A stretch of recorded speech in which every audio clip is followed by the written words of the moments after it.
Today, I'm your girl, Chiney Ogwumike, in for Malika Andrews. I'm here with my Stanford Cardinals sister from another, Mr. Ramona Shelburne, and two more of our super senior writers, Zach Lowe and Brian Windhorst. Now, y'all, when can we officially say that summer is over? I think so. Now, because we back. Oh, I guess that's fair, but sources, a.k.a. Google, say September 22nd is officially the end of summer, which means we are inching closer and closer to the NBA season. Training camp is only 19 days away. All 29 teams, though, will be chasing the reigning champion Boston Celtics, but we all know that that path is not going to be a cakewalk. So let's take a look at the odds to win the 2025 title. The Celtics are the favorites, but the Thunder actually have the next best odds to win it all in 2025, followed by the Sixers, the Nuggets, and the Knicks. All of those teams have better than 10-1 odds, but are still looking up at the Boston Celtics. And speaking of the Celtics, Coach Joe Mazzulla is not letting his team let their guard down one bit. We're going to have difficult moments of the season. Like, that's going to happen. You know, people are going to say the target's on our back, but I hope it's right in our forehead in between our eyes. I hope I can see the red dot. So uniquely himself. We have to start with worldwide Wendy, because Wendy, you spent some time with the Celtics this summer in Paris after they won Banner 18. What Joe Mazzulla said is obvious. The defending champs will have a target on their back or in between their eyes. But Brian, do you think that they still have a chip on their shoulder despite winning it all? They're going to say that they do, Chiney, and that they're going to pretend like that's a big thing, and that's what they should do. But we know through history of the NBA and human nature, it's really hard to maintain that. I'll go back to something that Pat Riley once told me about his famous declaration. You remember 1987, he's at the parade in LA and he announces, we're gonna do it again. He pretty much guaranteed they'd come back and win it in 88. Well, there was a reason he was doing that, and it wasn't just to get a big cheer. He was telling me one time that it was because the previous two times the Lakers had won the title, he noticed that the team had completely lost its edge going into the next season, and he wanted to apply pressure to them to come back with that edge. It's just hard to maintain it. And by the way, we've had 7 consecutive years of not having a back-to-back champion. The last time we had a back-to-back champion was the Warriors, when they had arguably one of the greatest teams of all time in 17 and 18. So I expect the Celtics to give a great title defense, but it's not going to be the same once you won the championship. Look, they won a title, and they haven't got off the duck boats before the owner says, I'm selling the team. And then Jaylen Brown is not chosen as a replacement for the Olympic team, and Jason Tatum is benched in the first game. And, this is the summer of the Celtics' disrespect. Joe Mazzulla doesn't have to do anything to light a fire under these guys. That chip on their shoulder is already there. And I think if you're looking for motivation, if you're the Celtics coach or anyone in Boston, it's already there. Like, they won a title, and I know a lot of us were there in the confetti splash and getting his champagne on us, but they were talking about, we finally proved we can do it. We finally proved we're champions. And yet, everything after that was like they didn't prove anything. Everybody just Jason Tatum gave an interview the other day and said, sometimes you wonder if I'm a true superstar. And when you don't play in the Olympics and you're sitting on the bench and you're not one of those guys, Jaylen Brown, his subtweets this summer, unbelievable. Right? And so I think in terms of, I think this is an ideal circumstance for Boston coming back after winning a title. So it's a natural chip, right, Zach?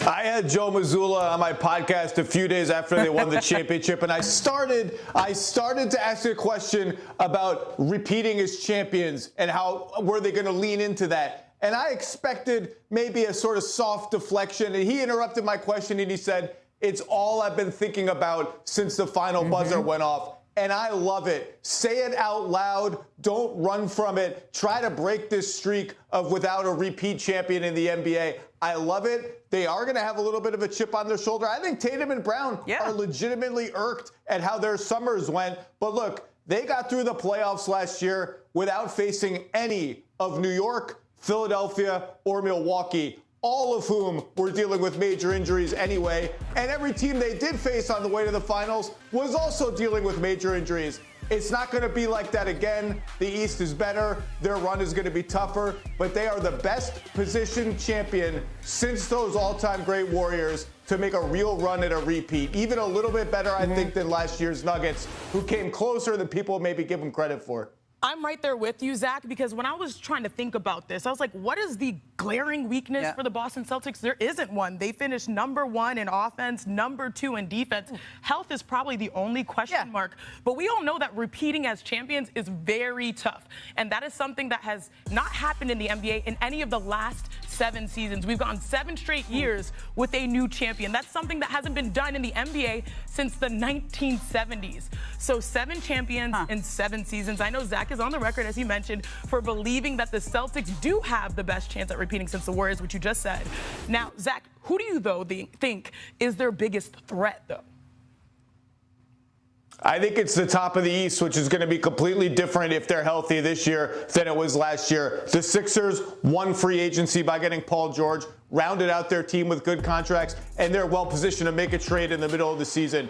Milwaukee is still here. Everyone's kind of moved off of them. I get why, but they still have Giannis. They still have the nucleus of a really good team there. And the Knicks made the biggest trade of the offseason. Cleveland is still around. Orlando's going to be better. Indiana's going to be better. It's not going to be like it was last year when they got Miami without Jimmy Butler, Cleveland without Donovan Mitchell, Karis LeVert, others in that series, Jared Allen, and then Indiana with Tyrese Halliburton missing a couple games in that series. It's not going to be like that again, and everyone is going to be gunning for them. Every game against Boston is going to be appointment television for every other team. But look, everybody's back. Once Porzingis gets healthy, we'll see how long that takes. They're just coming back fully loaded again. Yeah, being honest, how many teams coming into any season do we honestly think can win the whole thing? Some years, we've been sitting here saying it's 3. I do think that list is longer this year. I mean, you just look at the West from last year. You had 3 teams essentially tie for the #1 seed in Minnesota, Denver, and Oklahoma City. They were within 1 game of each other, and none of those 3 actually won the West. So there's no doubt that there is a longer list that Boston's going to have to overcome. But Zach mentioned Giannis a second ago. The last 2 playoff seasons have been devoid of Giannis Antetokounmpo because he got hurt. The Celtics beat Giannis in a 7-game series 3 years ago, but haven't had to face him. He is a beast in a playoff series.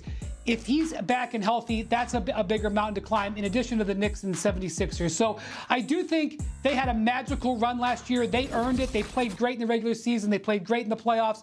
But if they are able to win it again, it will be a much tougher run in the playoffs. Just the law of averages dictates that. So we all talked about, it was boring. They didn't have to go through anybody. You know why they didn't have to go through people? Because they were so far out in front of everybody else in the East. They lapped the field. They could rest guys at the end. They could be healthy. This year, Jason Tatum played all the way through the Olympics. Drew Holiday played all the way through the Olympics. They didn't get their typical rest during the summer. Porzingis is going to be coming off of surgery. We don't know when he comes back and when he's healthy. They're gonna have a hard time building up as much of a lead as they did as the last time when they lapped the field and they could rest guys at the end of the season. I heard a number of teams, the Knicks, the Sixers, the Bucks. We didn't really mention too much in the West. I think they've got a lot of young stars of the rising generation that want to take that spot like Luka did. To me, it's like a test, multiple choice, all of the above. Everyone's coming for the Celtics, but still to come right here on NBA Today. NBA 2K25 dropped today, so stick around to see. The NBA offseason is still in vacation mode. I mean, so are we, kind of. So we're going coast-to-coast summer edition. Let's start with the Bucks, who had a disappointing year, but check out what Charles Barkley said to The Ringer. He said, quote, Giannis has to get better as a basketball player. Just going downhill 1-on-5 isn't going to work. It doesn't work, and he's a terrific player, and he's a terrific kid, but he has to get better as a basketball player. I'm not a Milwaukee guy. So, Ramona, Giannis needs to get better. How much better can he get? Well, I think what Charles is talking about is the way he plays with Damian Lillard. It's not just that he needs to get better at shooting the 3. He only shot 27% at 3-pointers last year. He can improve his mid-range game, but it's about elevating himself and Damian Lillard to be that superstar duo that they traded for and wanted to build the team around. So there's clearly pressure on Giannis from Charles Barkley, at least after last season, and definitely some pressure on Luka Doncic, who has been touring around China alongside other Jordan brand athletes. His global star power is just straight up insane. Luka is tied for MVP favorite with the Joker. So, Zach, is this finally the year that Luka becomes MVP? It's going to happen sooner or later, but here's the obstacle he's faced.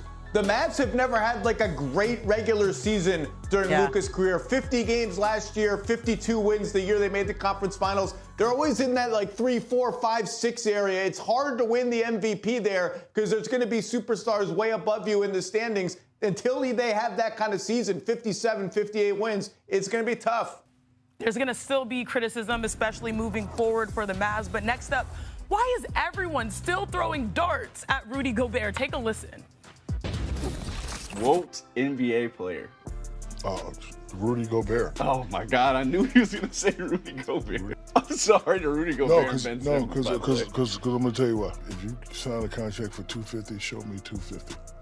It's the reason why I walk funny and why I can't turn my neck and why I can't do it because I played for my 120. So you got guys like him that the system over, they're making all this money and they can't play. So I don't respect guys like that. Oh. Shaq throwing haymakers. So Rudy responded on social media saying, quote, "It is sad to see someone that has accomplished so much as you did, Shaq, both in sport and business, still be triggered by another man's finances and accomplishments. I get the entertainment part, but unlike other folks, you don't need that stuff to stay relevant." NBA players past and present have been taking their shots at Rudy Gobert. Brian, what is it about Rudy's game that bugs them so much? You know, I think part of it is his personality and some of the stuff that he does. He can have some nuances to his game. That, look, he sometimes does cheap shots. But look at Rudy's teams in Utah and in Minnesota. They have been spectacularly performing teams, largely because he's so great on defense. And if you watch his teams play and you watch how he works on the defensive end, there's no doubt he's an impact player. Now, is he a first ballot Hall of Famer? That's another discussion, but he certainly has earned what he's got. How about great on offense? Happy news from Knicks land. Jalen Brunson's wife, Allie, posted a photo of their new baby, Jordan, shown here throwing up the 3 symbol on Instagram, just like her daddy. Looks like Jordan might already have also a clothing deal there, too. So Jalen Brunson is coming off of a career season, top 5 in MVP voting. Zach, what will be the Knicks' biggest challenge this year? I don't know if it's a challenge, but the biggest question is, what's Julius Randle's place on this team? He's in the final year of his contract, minus a player option a couple years down the line. He's eligible for an extension. It hasn't come. The team kind of took off without him when he was injured, but they missed his offense in the regular season. How does he adapt to a role where Jalen Brunson is now ascended to super-duper ball-dominant star? And Julius Randle's not a great three-point shooter. OG Anunoby was a great fit in that starting 5. In an ideal world, which I don't think exists, Julius Randle could be an incredible 6-man playing 28, 30 minutes a game and just taking over when Jalen Brunson rests. But you can't make a 2-time All-NBA forward a 6-man. So how that piece fits together, whether they actually try to trade him at some point, what they get back to, they just play it out. I think that's one of the most fascinating questions in the league. Yeah, not to mention that extension is, they haven't signed it yet, and now you're talking about a lesser role. Like, that's hard to go and, let's say he doesn't sign this extension, they don't come to an agreement now. Jalen Brunson has already taken less on his extension, which puts pressure now on Julius Randle to do the same. And you're going to take a lesser role when you're trying to argue for more money. That's a very difficult proposition for them. Plus, they have to integrate Mikal Bridges. They have to make up for the loss of Isaiah Hartenstein. I still really like the Knicks here, but and they need Julius Randle to do exactly the kind of game that he has. They needed more offense in the playoffs, but it's a tough position for them to be in. It's going to be fascinating to watch all year. Brian, do you think that the Knicks are currently happy with their current roster? I think their roster is a little bit incomplete. They've obviously done a great job, but from an X and O standpoint, they are a little bit short at center. They lost Isaiah Hartenstein. They have to, rely on Mitchell Robinson, who has been terrific, but he's been a little injury prone. So let's keep an eye on what they do from a trade standpoint as the season goes along. There's already been some connection between them and Walker Kessler with the Utah Jazz. The Jazz are difficult to make a deal with. They have very high asks, but it's possible Walker Kessler could change teams, and he fits nicely about what the Knicks want to do. Also, I would say Robert Williams from Portland. I would say any team looking for a center is going to watch Robert Williams closely this year. After the Blazers drafted Donovan Clingan and they've got DeAndre Ayton, who's probably not very tradable on their roster, I don't know where Robert Williams fits, and I think the Knicks will be among the teams monitoring him. So as the season goes along, Zach is absolutely right. We'll see Julius Randle and his role in that contract be a topic, but on the court, how that center position goes is going to be a big topic from week to week as they try to get going. Zach, do you have any concerns about that position, the center, the inside?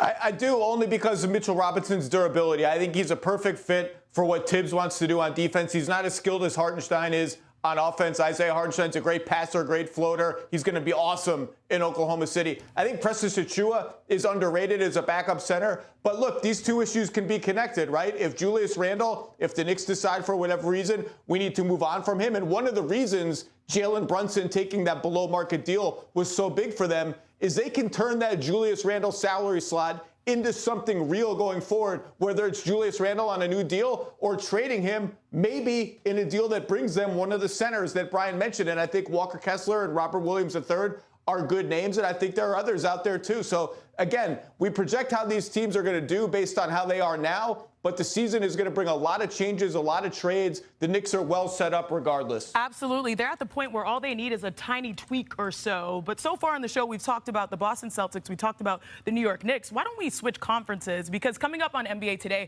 the West is, the Wild West. The Western Conference is loaded this year with the Thunder leading the odds to win the conference. But don't sleep on the Wolves, the Mavs, and Nuggets, who all have 4-1 odds to make it to the finals. Then there's a bit of a gap between the next group of teams, the Lakers, the Suns, and the Grizzlies. Now, earlier this morning, our friend, NBA reporter Tim Bontemps, released a story on ESPN.com examining what weaknesses 5 Western Conference contenders must figure out right now with training camp less than 3 weeks away. So should we take a peep at those weaknesses? Let's do it. Let's start with the Big Easy.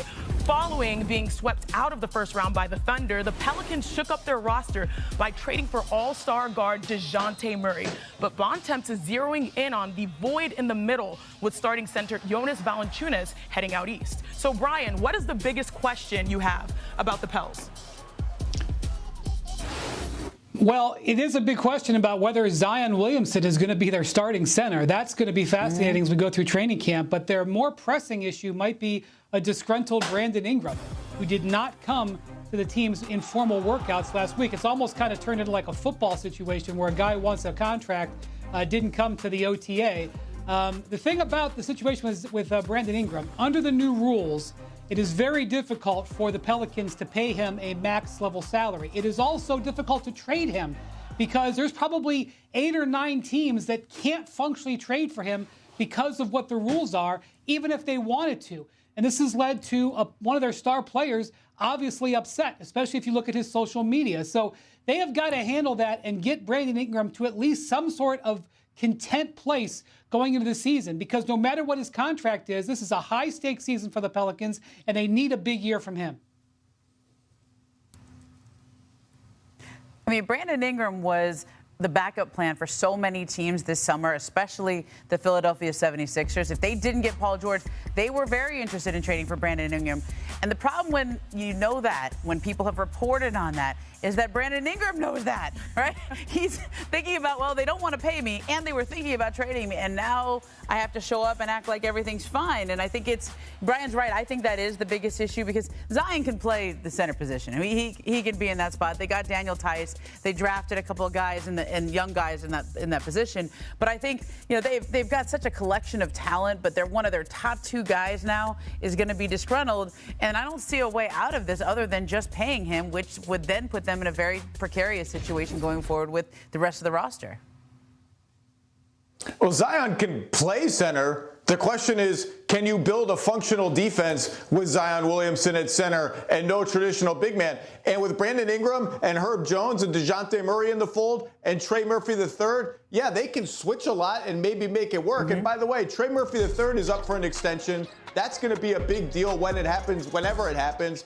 And that's one of the reasons why keeping Brandon Ingram on a huge contract might be untenable for the Pelicans going forward. But look, Brian mentioned that 8 or 9 teams or whatever he said can't even functionally trade for Brandon Ingram if they wanted to because of the second apron and all the aprons we live with now. There's also a bunch of teams, the rebuilding teams, a lot of them are kind of looking at the draft this year and next year and Cooper Flagg and all the great prospects that are coming. They don't want to use their assets to get a player like Brandon Ingram who's going to make them 4 or 5 or 6 wins better, wins that they maybe don't want at the expense of their lottery odds. This is going to be a tough situation for New Orleans to wiggle out from, and they just feel like a team that made one big move with DeJounte Murray, and felt like they had another big move coming, and it hasn't happened yet. And I feel like there's some recency issues based off of the playoffs because he only averaged 14 points per game on 35% shooting. I always feel like I'm so excited for him every year to take the next step to fulfill potential BI, but it seems like he sometimes leaves things to be desired. While there may be some questions about the 5 out in New Orleans, there aren't any questions about that center position, the actual 5 position in Denver. But that doesn't mean that the Nuggets don't have concerns. The 2023 champs got bounced out of the playoffs in the second round, and then they saw, I love this guy, the glue guy, KCP, head down to Orlando. Russell Westbrook, though, is on the way, but that doesn't feel like the cure to what Bontemps sees as their biggest issue, 3-point shooting. So, Zach, what is your biggest concern for Denver? Exactly that. They were last in 3-point attempts last season, and one of their best 3-point shooters, not a big high-volume guy in KCP, he left. In his spot is going to be Christian Brown, who's less proven as a 3-point shooter. Russell Westbrook is not a 3-point shooter, and I'll just leave it at that. There's a certain line somewhere, even if you have Nikola Jokic, probably the best player in the world, even if Jamal Murray rediscovers his form and gets healthy, even if you have that pick and roll combination, there's a line. And if your 3-point attempts are below that line in 2024, 2025, it's really hard to win 4 playoff series. And Denver is really close to wherever that line is. And whether it's Julian Strawther making a leap and taking more threes, Michael Porter Jr. going from 7 threes a game to 10, they've just got to get more threes up one way or another. Well, Julian Strawther shot 11 threes a game in Summer League, Zach. He has 28 points a game in Summer League, but 11 threes a game. I mean, it's like the coach just said, keep shooting, man, and he did it. So they're just going to have to count on these young guys. They've left themselves in that position where and they haven't sorted through the Jamal Murray extension yet. Obviously, that's something they'll have to work through. But in terms of the rest of the roster, Denver has won because of its depth. Well, they don't have as much depth now with KCP leaving. They have to count on these young guys. They have to rely on player development, and that's tough for a guy like Jokic to swallow because he is in the prime of his career, ready to win now, and this window they have open is only going to stay open for a few years. Look, the Denver Nuggets know how to do one thing very, very well. It's defeat the Los Angeles Lakers. That's true. Last up, you didn't think we were going to go a full show without mentioning the Lakers, did you? Because the Lakers, they fired Darvin Ham after getting bounced by the Nuggets in the first round last year. And then they hired J.J. Redick to replace him as head coach. Now, LeBron and AD both dominated overseas in Paris, but Tim Bontemps still thinks that the team needs help in terms of two-way wings. So, Ramona, what is the main thing keeping the Lakers from contention? It's just defense in the backcourt. I know they got Gabe Vincent because last year as their top free agent signing, and he didn't play most of the year because of a knee injury. But he's smaller, and he's not seen as a guy who's going to be this 3-and-D guy with the long arms like Taurean Prince, who they let go. And I know Laker fans always like to knock Darvin Ham for starting Taurean Prince all year, but he's the kind of guy that they needed. Now, they have to hope Gabe Vincent and Jared Vanderbilt, who were injured for most of last year, are able to come back and give him that foot speed and give him that length on the perimeter, because Austin Reeves and D'Angelo Russell are offensive-minded. They were the 6th worst defensive duo in the backcourt among all NBA guards last year. Yeah, that's the issue, Ramona. The 2 best guards that they have offensively are bad defensively. And that's why I think you may see more out of Max Christie. The Lakers' biggest investment in a free agent, well, I guess you could say LeBron, that was a pretty big investment, but was re-signing Max Christie. And I don't think they're going to get defense from Dalton Connect, although I do think he will have an interesting role. But, you know, Max Christie is going to get an opportunity. They believe in him. They want to develop him. And so I think that's why Bontemps has this on the list. He's not sure about Max Christie yet, but maybe Max Christie will be the answer. The Lakers need that.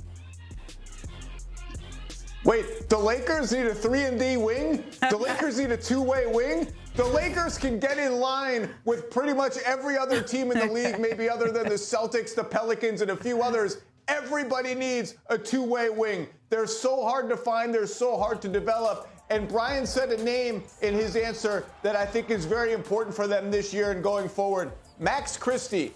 They paid him $8 million a year. That was $8 million they could have spent elsewhere, an exception they could have spent elsewhere. They didn't. He's an interesting young player. He's a 6'6" wing. I'm not saying he's going to be a 30-minute-a-game 3-and-D guy this season. I'm not even saying he's a lock to beat out Dalton Connect for minutes. But they need one of these guys to develop into something, because Gabe Vincent, he's a nice player. He was huge for the Heat. He's undersized. He's not really a wing. Jared Vanderbilt, great defensive player. We've seen it before. He's going to get played off the floor in the playoffs because nobody guards him. He's not a three-point shooter. Someone is going to have to step into this void, or they're going to have to trade those picks they have sitting there to get a player like that. Yeah, I agree with you, Zach, except for how do you do a trade when you're like this much under the second apron? Like literally like $40,000. And I think that's, we all talked all summer about how LeBron was going to take a haircut to help the Lakers. He took a very, very slight haircut.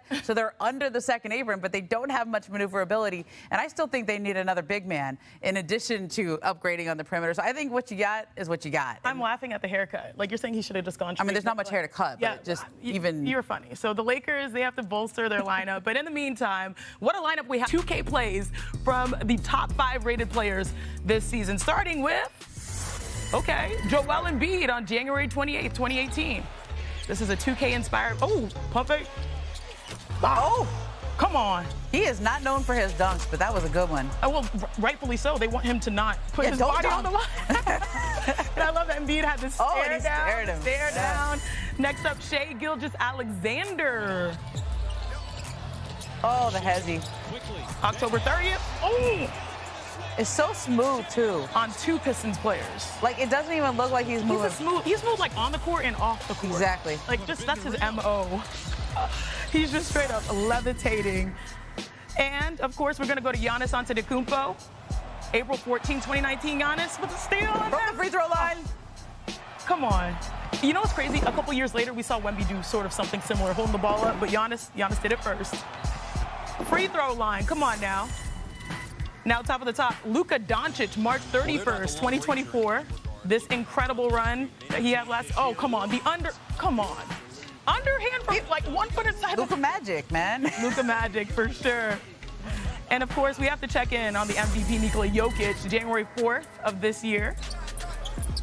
This was the fun shot because he never shows emotion. This is to beat the Golden State Warriors, and look at the celebration. That's his shot, the soundboard sling. That's his shot.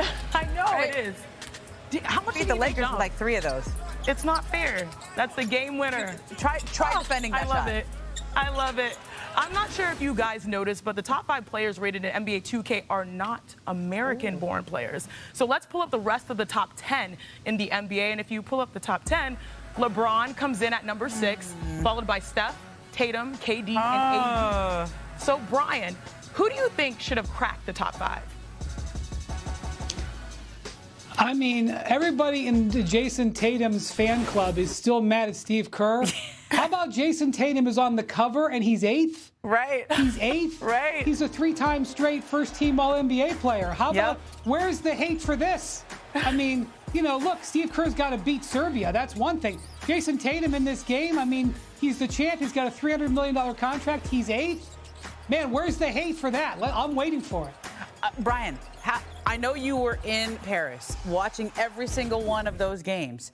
How is LeBron James and Steph Curry, the 2 players who led Team USA to the gold medal, who still, I can't believe LeBron is still in this top 5 conversation at his age, but he is. Did we not watch the Olympics? Did we not all watch all of these games where he was the best player? The Avengers, we marveled. I mean, LeBron James should be top 5. That's it. Until he is not at this level anymore, LeBron James needs to be top 5. Yeah, I do agree. And all of this video game talk got me ready for, are you guys ready for this? WNBA Today, as we are only 16 days away from the start of the WNBA playoffs. 7 of 8 teams have already clinched playoff berths, leaving just 1 spot. Oh, it's good. Up for grabs. Now, with the playoffs just over 2 weeks away, I'm here to workshop my new segment. It's called Chiney's Chalk Talk, where I dive deeper than my normal breakdown. So, okay, class, get together, gather around. Today's subject is the last regular season rematch of the 2023 WNBA Finals. In case you missed it last year, Breanna Stewart won MVP, but the Aces defeated the Liberty to become back-to-back champions. A little role reversal this year because Asia Wilson is on a historic tear and the front runner for the award, but this time around the Liberty are sitting pretty at number 1 in the standings. So let's take it to the court to show you how the New York Liberty have improved, starting with Sabrina Ionescu, who has great range in these matchups. She's averaging 19 points and 7.5 assists, so she's improved from the point guard position, but she's not alone. JJ is a threat. This is my former teammate that has the ball handle, the shooting expertise to go off the dribble. She's averaged 22 and 12. Now, if you're going to switch over to the Las Vegas Aces, in these matchups, look, first of all, the Aces, they're number one in the WNBA in points per game, but they're lower, 14 points per game against this New York Liberty defense. The ball is stagnant. The offense is stagnant. It leads to an air ball. So what does that mean? Asia's got to go crazy, and she's gone crazy on everybody in the WNBA, currently averaging, I believe, 27 points, 12 rebounds, tough bucket, using the glass. Oh, this matchup just leaves everything on the table. I love it. And the New York Liberty, they have won the first 2 meetings this season, and rebounding, as you can see right here, has been the key. So that's what you need to watch for and look out for on Sunday. And speaking of which, this is what our next ESPN WNBA game is. Asia Wilson and the Aces square off against, you know it, Sabrina, Brianna, and the Liberty. It all goes down Sunday afternoon at 4 Eastern, 1 Pacific. WNBA Countdown tips off our coverage at 3. Warriors take a season-altering gamble following free agency departure. Chris Paul's tenure with the Golden State Warriors lasted just 58 games, making his departure sting more than that of veteran Klay Thompson. But in terms of direct impact on the court, the Warriors may feel Paul's absence even more next season. This isn't just about their respective performances last year, but about how the team reshaped its roster this offseason. Golden State Warriors are taking a major risk by not adequately replacing Chris Paul after his free agency exit. While Thompson had a more prominent role and averaged nearly twice the points, the deeper metrics reveal something telling. The Warriors actually performed better when Thompson was off the court, and they thrived when Paul was in the game. After Thompson's departure, the Warriors moved quickly, securing viable replacements in DeAnthony Melton and Buddy Hield, 2 solid options for the 5-time All-Stars role. However, when the team waived Paul's non-guaranteed contract, allowing him to sign with the San Antonio Spurs, their response was puzzlingly minimal. Instead, Golden State seems ready to lean on rookie Brandon Podziemski to not only fill Thompson's role but also take on Paul's duties as backup point guard behind Stephen Curry. They also signed undrafted guard Reese Beekman to a 2-way contract, but there's no certainty he'll make the final roster, much less become a legitimate rotation piece. What often goes unnoticed is that the Warriors didn't rely on Paul as much as anticipated last season.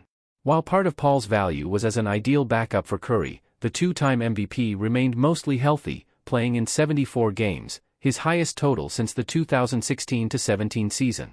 But what happens next season when Curry inevitably misses 15 to 20 games, as his injury history suggests? Will Podziemski be ready to step up as the primary playmaker? Or will Steve Kerr be forced to lean more on Draymond Green and Kyle Anderson as makeshift point forwards? Neither scenario is ideal, and it presents a season-defining risk with the potential for disaster. It's not as if Golden State seems eager to solve this glaring problem, either. The players they brought in for workouts this offseason, Bruno Caboclo, Davis Bertans, and Troy Brown Jr., are far from point guards.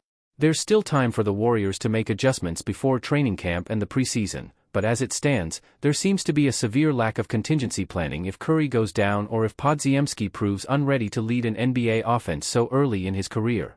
This could be a gamble that not only shapes the upcoming season but also defines the Warriors' future championship hopes.